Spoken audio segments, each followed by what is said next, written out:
From believing only Jussie Bai to believing myself, Mohammed Siraj has really come around. Bowling more than 40 overs against England in the 5th test match and getting figures of 9 for 190 is just a small example of what Mohammed Siraj really is, and him getting the man of the match and getting the last wicket was just poetic to finish off the series. Now if you look back to the series and go over the stats, you'll realize that he was the only bowler to survive all the 5 test matches, to be able to bowl in all the 10 innings, and it is no surprise to see that he was the highest wicket taker. In 5 matches, he picked up 23 wickets with a decent average of 32 and a decent strike rate of 48. His fifer in the second innings of the test match makes sure his fifer tally goes up to 5 in test cricket. But Mohammed Siraj's story, especially with the cricket ball, doesn't start with this series. Did not start in the Border Gavaskar Trophy. In fact, it started 10 years ago in 2015. Now, before we talk about Mohammed Siraj's story and how he had done so much to get into the Indian team, hit that subscribe button. Like a lot of other Indian fast bowlers, he did not start playing leather ball cricket until the age of 20,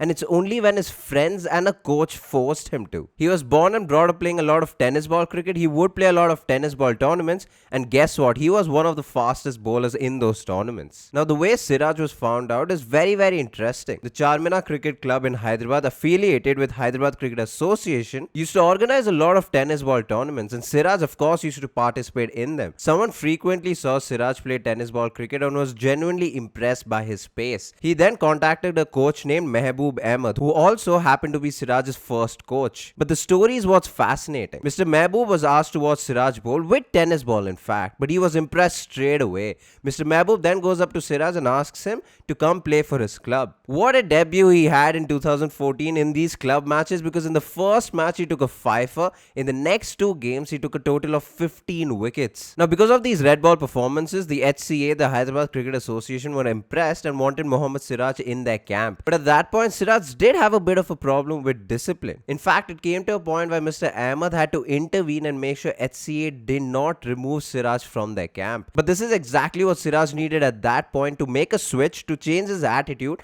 and be one of the most dedicated and hardworking players of that camp. Now, gradually, because of these camps and performances, he was selected in the under-23 squad for Hyderabad, and eventually in 2015, a year later after he started playing leather ball cricket, he even made his debut for the Ranji Trophy. Now, he got this opportunity because in a state selection match, he did get a fifer. But his Ranji debut, however, wasn't the most impressive. In the first innings, he bowled 26 overs, gave away 78 runs and picked up no wickets. In the second innings, he bowled 8 overs, gave away 30 runs and picked up only 1 wicket. Of course, he did make his Ranji debut and also got his debut wicket, but he wasn't a regular in that side in 2015. However, the 2016 season was a fantastic and a breakthrough season for Mohammed Siraj. In the 2016 Ranji Trophy season, Mohammed Siraj was the 3rd highest wicket taker. After 9 matches, he picked up 41 wickets with an average of 18.9. If a fast bowler has an average of 18 in first class cricket in Ranji Trophy in India, that is mind-boggling. This included 3 fours and a fifer and a strike rate of 39.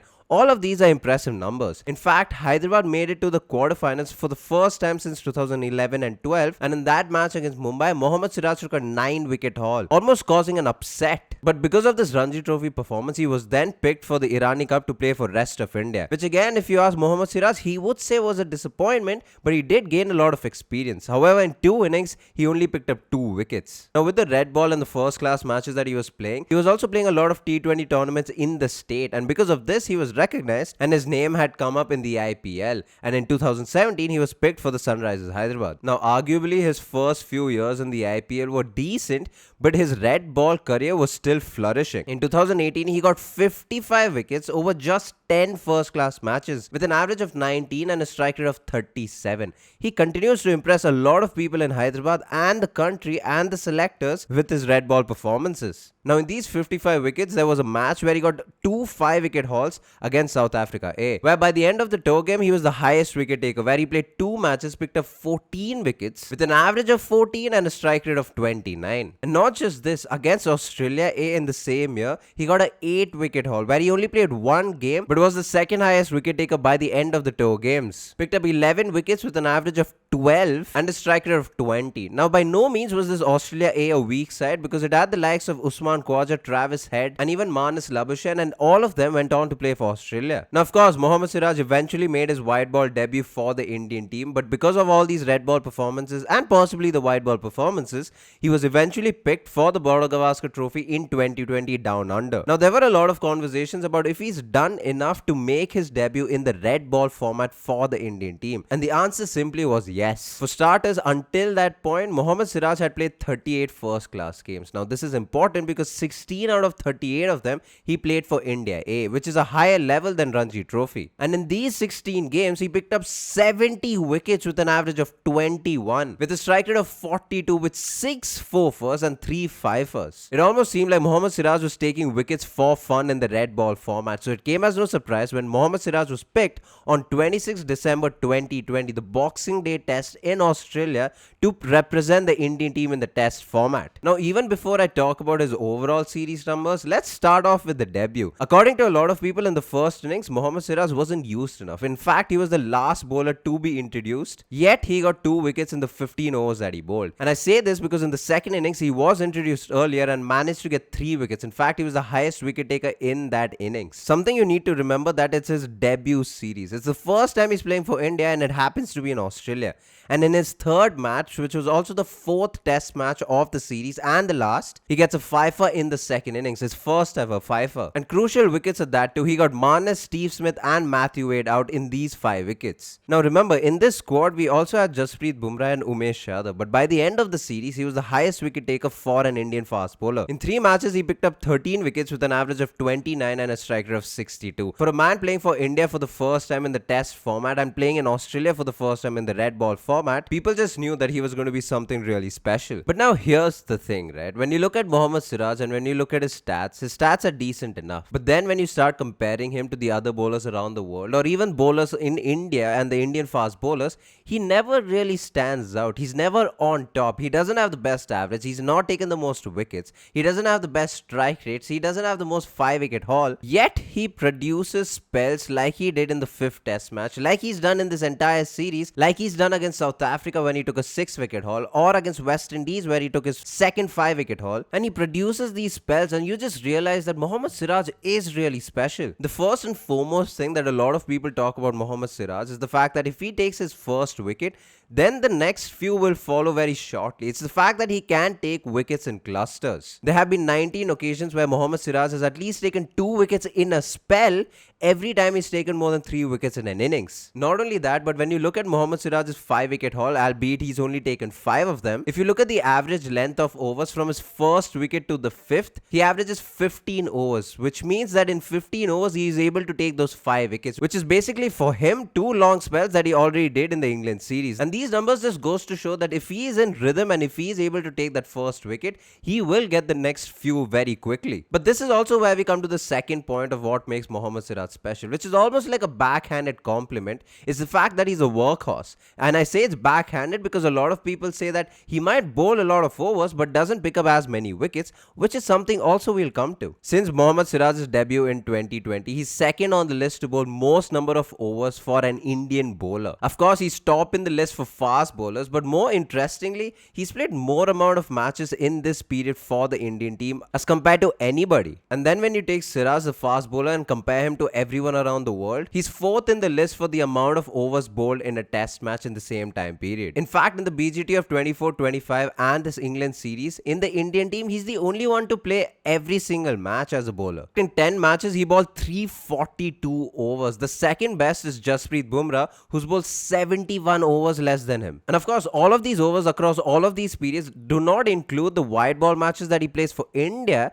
and all the IPL matches that he possibly plays in between. And this is where we come to the skill argument and the fact that he's just a workhorse and not really someone skilled, which is completely false. To tell you that Mohammed Siraj has only played 5 years of test cricket and he's already the 8th highest wicket taker as a fast bowler for the Indian team says something about how skilled he is. Now, this is not just us saying it, but it's statistically proven. Since 2006, there are only 20 fast bowlers who move the ball both ways more than 20% left or right. Amongst those 20, there are only 10 who bowl more than 135 kilometers per hour on average consistently. And amongst those 10, there are only 2 fast bowlers who hit a good line and length over 40% of the time.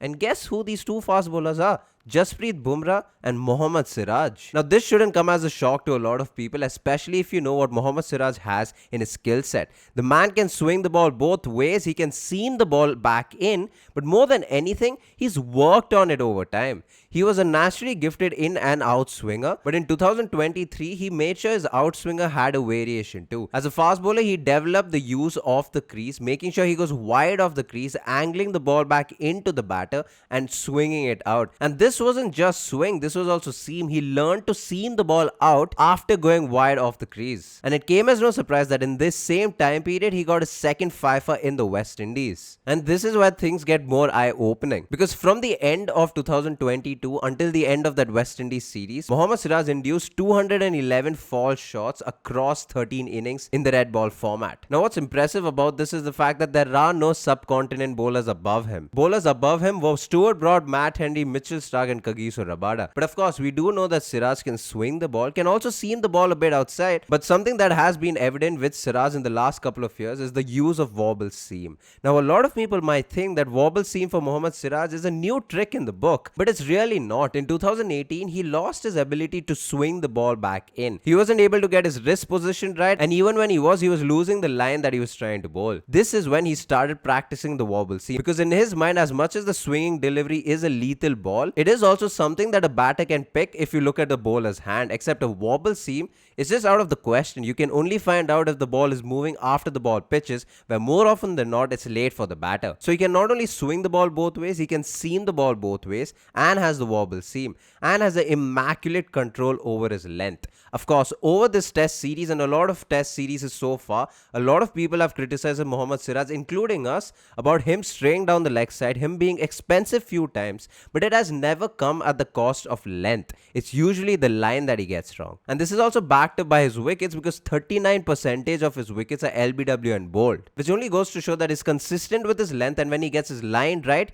he's usually targeting the stumps. Now what makes Mohammed Siraj really special? It's the spell where he gets all of these combinations right, and that's exactly what he did in the 5th test match in the last innings against England. Now in the 2nd innings in the 5th test match, where Siraj bowled 30 overs, he was swinging the ball more than he ever did in the entire series. He was seaming the ball more than anyone did in that final innings, and all of this was more than 180 overs into the work in the series individually. And not just this, the ball itself was more than 78 overs old. So for him to be doing this was itself threatening for the English batters. But there was one more thing that made this spell extraordinary. It was the fact that his last spell was the fastest spell that he bowled in the entire series. Of the 2 balls that he did bowl more than 145 clicks in this entire series, one of them came in the last spell. Out of the 50 balls that he bowled more than 140 clicks, 5 of them came in the last spell. In fact, the Yorker that got Gus Atkinson out was a 143 clicks. Now this is why Mohammed Siraj is special. When he gets all of these combinations spot on, the man is unplayable. A lot of people even talk about how Mohammed Siraj's best ball is even better than Bumrah's best ball. It's the fact that his consistency is the problem at times, and that is also why he's not as effective as a Jasprit Bumrah or a lot of other fast bowlers around the world. And this is why he needs to improve on, and because of his trajectory, it will be no surprise if he does improve on it. Yes, he has been expensive at times. Yes, his strike rate isn't the best, his average isn't the best. In fact, it really doesn't justify the kind of bowler that he is. But hopefully by the end of his test career, he can look back on these numbers, he can look back on these series and talk about how he was the bowler for the big moments. Now this has been a video on Mohammed Siraj, what makes him so special, how he's come up into the international circuit, and the kind of bowler that he is. If you've enjoyed this video, like, share and subscribe, all that good stuff. Hype up this video, slide the comment section to the right if you're on your phone, and you will see a hype button. Click on the hype because it'll help us get more engagement. All of our links are in the description below. Follow us on Twitter and Instagram. Thank you so much for watching. Peace.